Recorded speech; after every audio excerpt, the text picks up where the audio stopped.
அனைவருக்கும் வணக்கம். இந்த வினாவை கவனிச்சு பாருங்க. 2010ஆம் ஆண்டு லோக்சபாவின் சபாநாயகர்.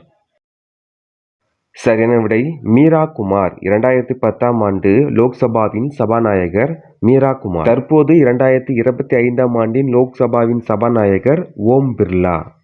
இந்திய அறிவியல் நிறுவனம் உள்ள நகரம். சரியான விடை மும்பை. முதலாம் ராஜராஜனால் கட்டப்பட்ட கோவில் எது? சரியான விடை தஞ்சை பெரிய கோவில். ஐக்கிய நாடுகள் சபையின் பாதுகாப்பு அவையின் தற்காலிக உறுப்பினராக இந்தியா தேர்வான நாள்.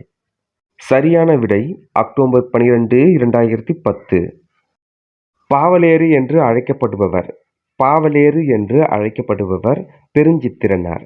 ஆப்ஷன் சி சரியான விடை. அடுத்த கொஸ்டின் பாருங்க. இயற்கை அன்பு என்று போற்றப்படும் நூல் பெரிய புராணம். ஸோ இந்த கொஷின்லாம் எக்ஸாமில் கேட்ட கொஷின் கண்டிப்பாக உங்களுக்கு பயனுள்ளதாக இருக்கும்னு நினைக்கிறேன். அடுத்த வீடியோ சந்திப்போம். நன்றி, வணக்கம்.